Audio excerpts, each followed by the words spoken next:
Hello everyone, कैसे हैं आप सभी। तो यहाँ पर हम अपने सीटेट के एग्ज़ाम की प्रिपरेशन कर रहे हैं, जो कि अभी आपका जुलाई में होने वाला है, जुलाई की फर्स्ट वीक में है। तो अगर आप एसएसटी की प्रिपरेशन कर रहे हैं, आपका एसएसटी मेन सब्जेक्ट है और कई बार ट्राई कर चुके हैं, हर बार एक एक दो मार्क्स से रह जाता है, क्योंकि अब जो सीटेट का लेवल हो गया है वो बहुत ज़्यादा हाई हो गया है। अब ऐसा नहीं है कि आपने 10 दिन पहले तैयारी करी और आपका एग्ज़ाम क्लियर हो गया। अगर आपने फॉर्म भरा है तो अभी भी आपके पास टाइम है, अभी भी आप अपनी तैयारी को शुरू कर सकते हैं और अपने एग्ज़ाम को क्लियर कर सकते हैं। ठीक है, तो हमारी पॉलिटी चल रही है। सबसे पहले मैं आपको पॉलिटिकल साइंस करा रही हूँ। इसमें आपकी क्लास 6 कंप्लीट हो चुकी है, क्लास 7 अभी हम कर रहे हैं और क्लास 7 में भी 5 चैप्टर्स आपके कंप्लीट हो चुके हैं। ये आपका चैप्टर नंबर 6 है। क्लास 6 की प्लेलिस्ट का लिंक और क्लास 7 की प्लेलिस्ट का दोनों का लिंक आपको डिस्क्रिप्शन में मिल जाएगा। आप अपनी तैयारी स्टार्ट कर सकते हैं अगर आपको सीरियसली एग्ज़ाम क्लियर करना है तो। ठीक है, तो आज हम अपना चैप्टर नंबर 6 कर रहे हैं। यहाँ पर आप बहुत सारी इमेजेस देख सकते हैं जो कि संचार माध्यम से संबंधित है। आपके चैप्टर का नाम भी आज यही है कि संचार माध्यमों को समझना। अब अगर हम यहाँ देखते हैं कि टीवी की बात करते हैं, तो टीवी पे आपका सबसे फेवरेट प्रोग्राम कौन सा है, रेडियो पर आप क्या सुनना पसंद करते हैं, अखबार पत्रिकाएं कौन सी पढ़ते हैं, इंटरनेट पर आप क्या देखते हैं, सबसे इम्पॉर्टेंट क्या लगता है। मतलब इन सारी बातों को अगर हम देखें तो आज की डेट में रेडियो तो पता नहीं आज की जनरेशन ने तो देखे भी नहीं होंगे। पहले तो रेडियो पे ही एक प्रोग्राम आता था, विविध भारती आता था, एक हवा महल करके कॉमेडी प्रोग्राम भी आता था उस पर। ठीक है, टेलीविज़न के भी अब पहले क्या था कि पहले जी सिनेमा और ये सारी चीज़ें आती थी, मूवीज़ के चैनल, न्यूज़ के चैनल। अब तो सबके पास में लग गया है कि आप प्राइम वीडियोज़ का, अमेज़ॉन प्राइम का वो ले लीजिए, सब्सक्रिप्शन ले लीजिए और प्राइम वीडियोज़ का लीजिए, डिज़नी का ले लीजिए। इस तरीके से ये चीज़ें भी बदल गई हैं। तो ये क्या है, संचार के माध्यम ही हैं जो कि आज की डेट में बदल गए हैं। इंटरनेट बदल गया है, टीवी, न्यूज़पेपर्स तो बहुत कम लोग आजकल पढ़ने लगे हैं। सब आप बोलते हैं कि न्यूज़पेपर में क्यों पेपर वेस्ट करना है, आपको फ़ोन पर ही सारी न्यूज़ मिल जाएंगी। तो अब हम इस पूरे चैप्टर को समझेंगे कि किस तरीके से संचार माध्यम होते हैं, क्या क्या उनके प्रभाव पड़ते हैं। ठीक है, कैसी स्टार्टिंग हुई थी संचार माध्यम की, ये सारा कुछ आप इस चैप्टर में समझेंगे। जैसे कि स्थानीय मेले की दुकान से लेकर टीवी के कार्यक्रम तक जो आप देखते हैं, इन सबको संचार माध्यम यानी कि मीडिया कहा जाता है। इन सबको क्या कहा जाता है, मीडिया कहा जाता है। मीडिया सिर्फ वो नहीं है जो आप न्यूज़ चैनल देख रहे हैं और वो बहुत ही बड़ा चढ़ा के एक न्यूज़ को आपको पोर्ट्रे कर रहे हैं कि भाई मीडिया में ये चल रहा है, मीडिया में ये चल रहा है, वो नहीं है। नॉर्मल दुकान भी हो गई, उससे लेके आप टीवी के छोटे मोटे कार्यक्रम हो गए, वो भी सब मीडिया में ही आता है। ठीक है, मीडिया अंग्रेजी के मीडियम शब्द का बहुवचन है और इसका तात्पर्य विभिन्न तरीकों से है जिनके द्वारा हम समाज में विचारों का आदान प्रदान करते हैं। मतलब इसके थ्रू हम अपनी बात दूसरे तक पहुंचाते हैं और दूसरे की बात को हम अपने तक लाते हैं और समझने का प्रयास करते हैं। मीडियम का अर्थ है माध्यम, मतलब क्योंकि मीडिया का संदर्भ संचार माध्यमों से है, इसलिए हर चीज़ को, जैसे कि फ़ोन पर बात करने से लेकर टीवी पर शाम के समाचार सुनने तक को मीडिया कहा जाता है। टीवी, रेडियो, अखबार संचार माध्यमों के ऐसे रूप हैं जिनकी पहुंच लाखों लोगों तक है, देश और विदेश के जनसमूह तक, इसलिए इन्हें जनसंचार माध्यम या मास मीडिया कहते हैं। मास मीडिया किसे कहते हैं, मास मीडिया हो गया कि आप अपनी किसी बात को बहुत ही एक जन समूह तक पहुंचा दें, मतलब अच्छी खासी गैदरिंग में आप बोल रहे हैं तो उसको हम मास मीडिया कहते हैं। दूर दूर दूर तक आपकी बात पहुंच रही है, चाहे वो न्यूज़पेपर के थ्रू है, चाहे वो टीवी के थ्रू है, चाहे वो न्यूज़ के थ्रू है। ठीक है, चलिए अब यहाँ पर अगर हम देखते हैं, अब बात आती है आपके संचार माध्यम और तकनीक की। ये क्या है, आपके लिए संभवतः संचार माध्यमों के बिना अपने जीवन की कल्पना करना भी कठिन होगा। आज की डेट में फ़ोन को अगर आप बोल दो कि भाई आपको फास्ट रखा है, कोई कहते हैं भाई मैं जन्माष्टमी का फास्ट रख रहा हूँ, मैं नवरात्रों का फास्ट रख रहा हूँ, मैं मंडे के फास्ट रख रही हूँ, ये सारी चीज़ें। अगर कोई आपको बोल दे कि आपको एक दिन फास्ट रखना है कि आप बिना फ़ोन के रहेंगे या आप फास्ट करेंगे, तो आधे से ज़्यादा लोग तो सुबह के 10 बजे ही उसे तोड़ देंगे। ठीक है, क्योंकि उनसे तो 10 बजे तक ही नहीं रहा जाने का, 12 बजे तक ही नहीं रहा जाने का। ठीक है, तो ये वाली चीज़ है।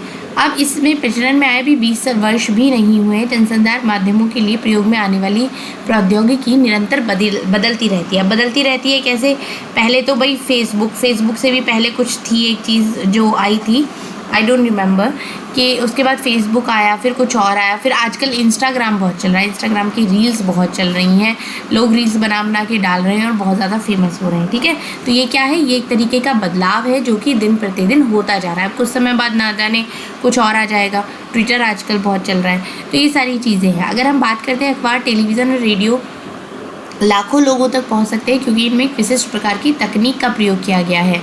हम अखबारों और पत्रिकाओं में छिपे हुए माध्यम के रूप में और टीवी तथा रेडियो की इलेक्ट्रॉनिक्स माध्यम के रूप में भी चर्चा करते हैं।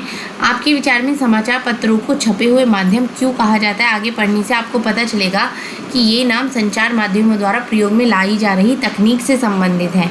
ठीक है, नीचे आप देख सकते हैं कि किस तरीके से तकनीक बदल जाती है और आज भी कैसे टाइम टू टाइम चीज़ें चेंज हो रही हैं, जैसा कि मैंने अभी आपको समझाया है।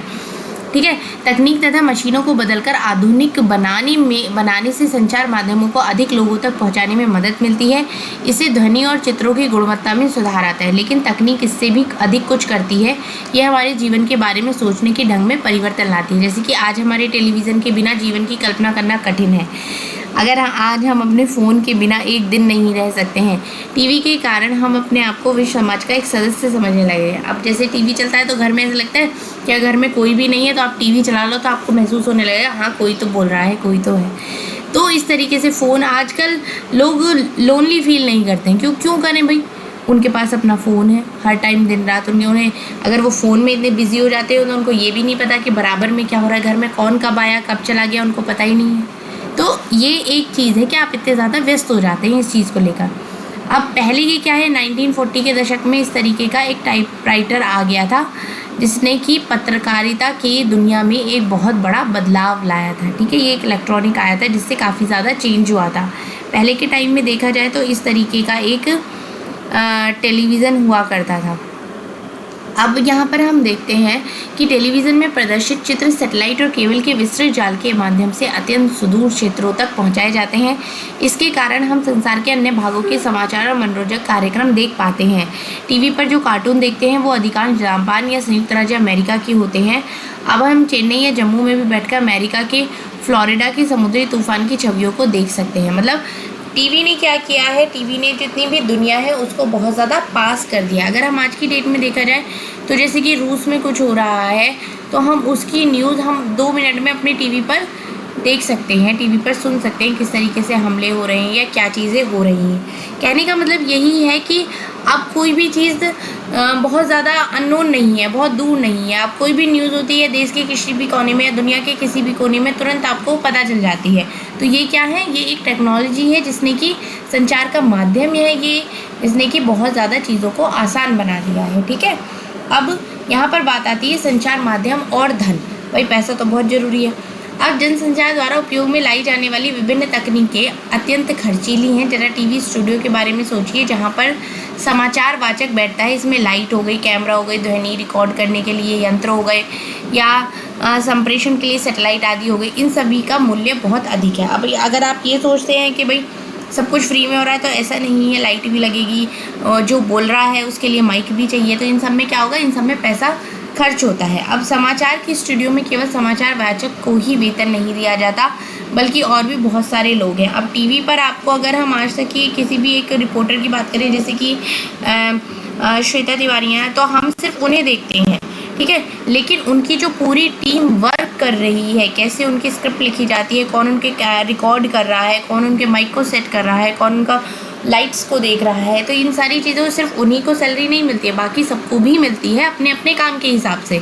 तो ये क्या होते हैं, ये सब होते हैं प्रसारण में सहायक होते हैं। इनमें वे लोग सम्मिलित होते हैं जो कैमरे प्रकाश की व्यवस्था करते हैं। अभी हमने पढ़ा कि जनसंचार माध्यम निरंतर बदलते रहते हैं, इसलिए नवीनतम तकनीक जुटाने में भी बहुत धन व्यय होता है। मतलब पहले एक टेक्नोलॉजी चली आ रही है, फिर आप उसको चेंज करते हैं, फिर दूसरी लाते हैं, तो उसमें भी क्या होता है, उसमें भी आपका खर्चा होता है। इन खर्चों के कारण जनसंचार माध्यमों को अपना काम करने के लिए बहुत धन की आवश्यकता होती है, जिसमें कि अधिकांश टीवी चैनल, समाचार पत्र किसी बड़े व्यापारी प्रतिष्ठान का भाग होते हैं। क्या होते हैं, किसी की भी एक इस तरीके की चीज़ों का हिस्सा होते हैं। अब अगर हम देखे जाएँ कि जनसंचार माध्यम लगातार धन कमाने के विभिन्न तरीकों के बारे में सोचते हैं, जैसे कि आजकल एड्स बहुत आने लगे हैं। आपने देखा होगा कि अगर आप यूट्यूब पर भी कोई वीडियो चलाते हैं तो आपकी स्टार्टिंग में भी 2 ऐड आएंगे, जिनको आप स्किप भी नहीं कर सकते। फिर बीच में भी ऐड आ जाते हैं वीडियो के, फिर लास्ट में भी ऐड आएंगे। तो ये क्या है, ये एक धन कमाने के तरीके हैं, एक तरीके जिनके द्वारा जनसंचार माध्यम धन अर्जित करते हैं विभिन्न वस्तुओं के विज्ञापन का, जैसे कि कार हो गई, चॉकलेट, कपड़े, मोबाइल फ़ोन। ये क्या होते हैं, टीवी में ऐड आएगा तभी तो आपको पता चलेगा कि भाई नई क्रीम आई है गर्मियों के लिए, या नई कोल्ड ड्रिंक कोई आई है। तो वो सारी चीज़ आपको कैसे पता चलेगी, वो जब आप टीवी में उसका ऐड देखेंगे। आपने ध्यान दिया होगा कि टेलीविज़न कार्यक्रमों को देखते हुए आपके अनेक ऐसे विज्ञापन देखने पड़ते हैं। टीवी पर क्रिकेट का मैच देखते हुए भी हर ओवर के बाद एड्स दिखाए जाते हैं। तो ये क्या है, इन्हें आप जैसे कि आपने आगे देखा होगा, यहाँ पर आप देख सकते हैं कि टीवी चैनलों में 10 सेकंड के लिए विज्ञापन देने का मूल्य उसकी लोकप्रियता और समय के आधार पर 1000 रुपये से इतने ज़्यादा रुपयों तक भी बढ़ता है। मतलब आपने ये क्या है, ये एड्स है, एड्स के पैसों से ही कमाया जाता है।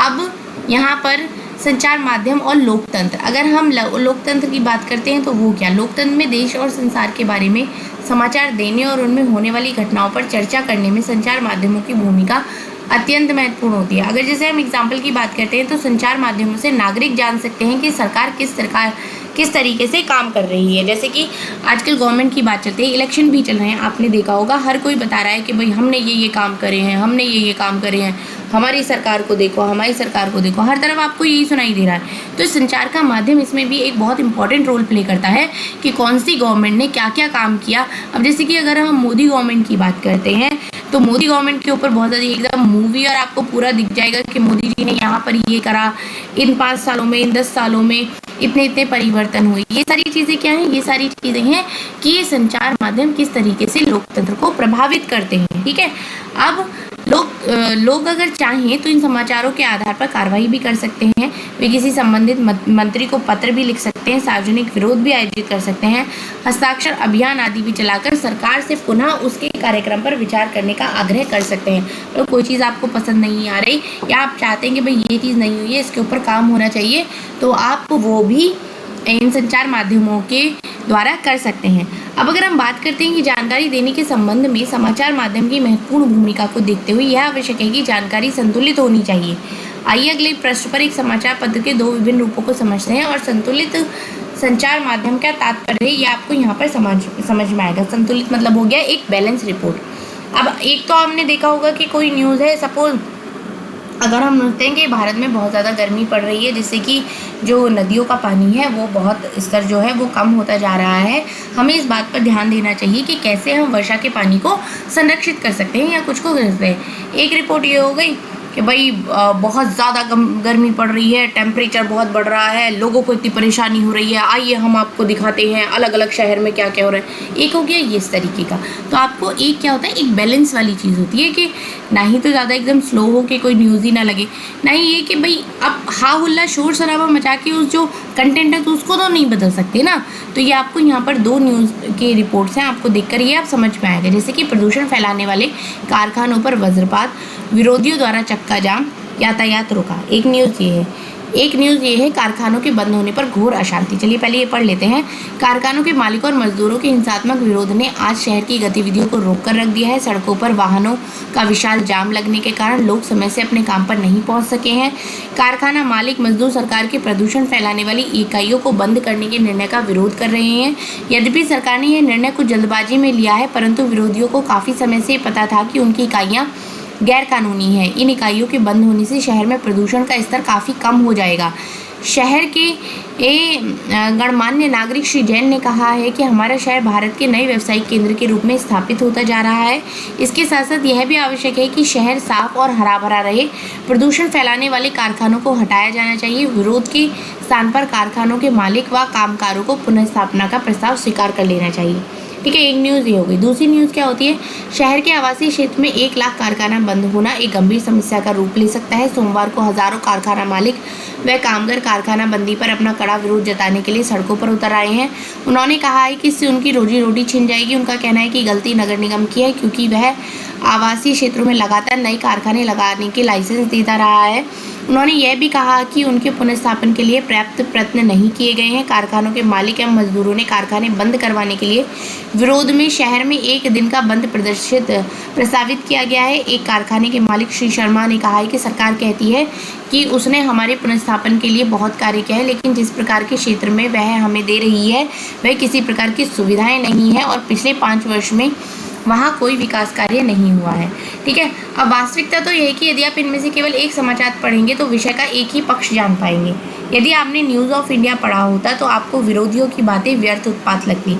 उनका यातायात व्यवस्था में बाधा उत्पन्न करना और अपने कारखानों से शहर में प्रदूषण फैलाते रहना आपके मन में उनकी एक बुरी छवि अंकित करता। दूसरी ओर यदि आप इंडिया डेली पढ़ा होता तो हम जानते कि कारखाने बंद होने पर बहुत से लोग अपनी रोजी रोटी खो देंगे क्योंकि पुनर्स्थापन के प्रयास अपर्याप्त हैं। इन दोनों में से एक भी विवरण संतुलित नहीं है।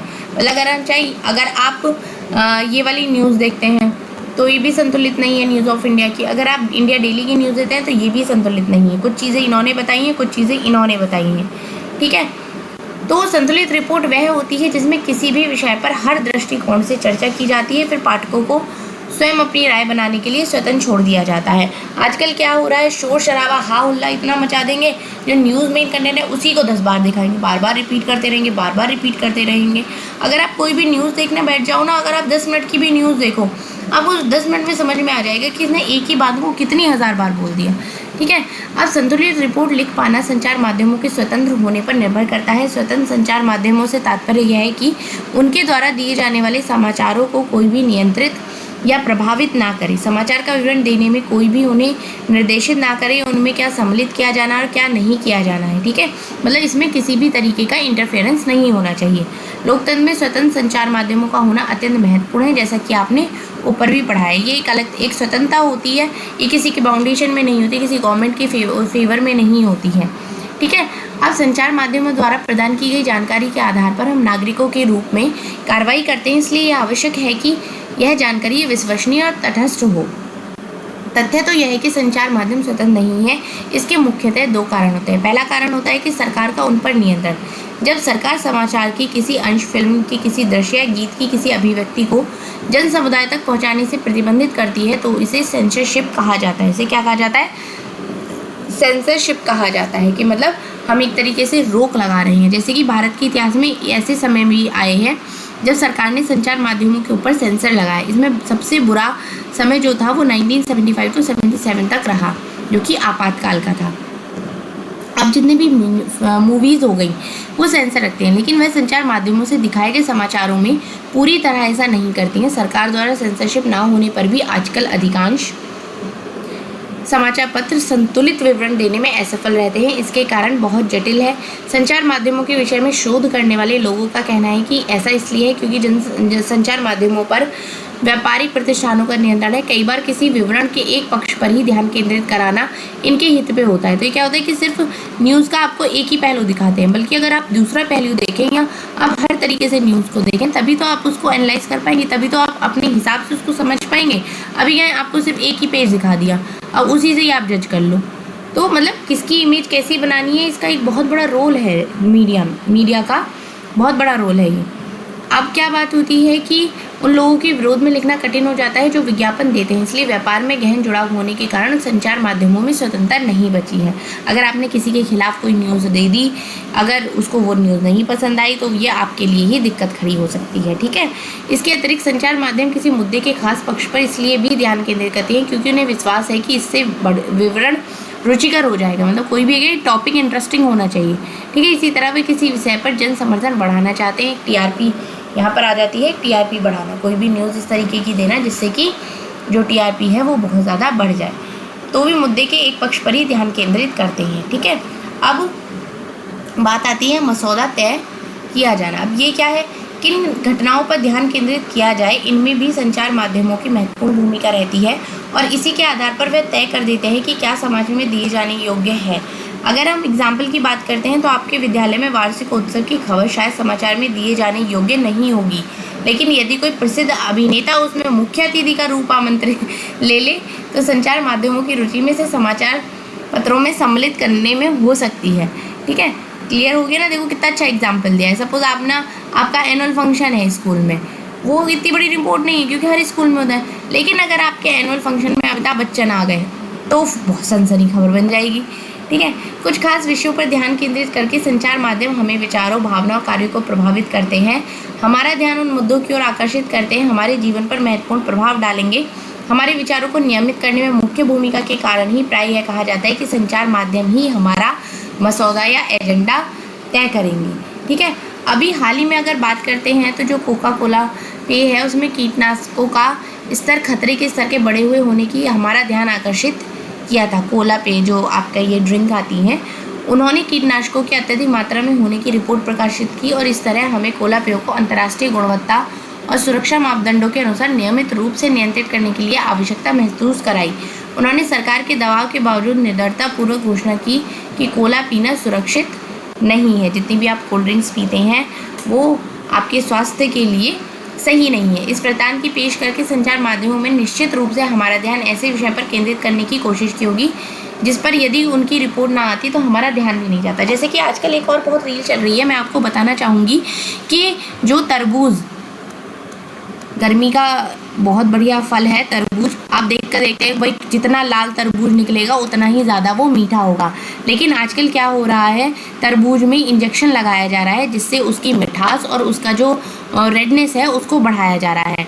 ठीक है, ये रील बहुत आजकल फेमस हो रही थी तो मैंने सोचा आपके साथ बता दूं कि आप कभी भी तरबूज खा रहे हैं, आप एक कॉटन का टिश्यू पेपर लीजिए और जहाँ पर उसका रेड वाला पोर्शन है उस पर उसको डिप करिए। अगर वहाँ पर वाइट टिश्यू पेपर पर आपका ज़रा सा भी कोई भी कलर आता है तो उसमें इंजेक्शन लगाया हुआ है, लेकिन अगर कोई कलर नहीं आता है तो वो आपका नेचुरल तरीके से पका हुआ तरबूज है। आप ये टेस्ट करके खाएं।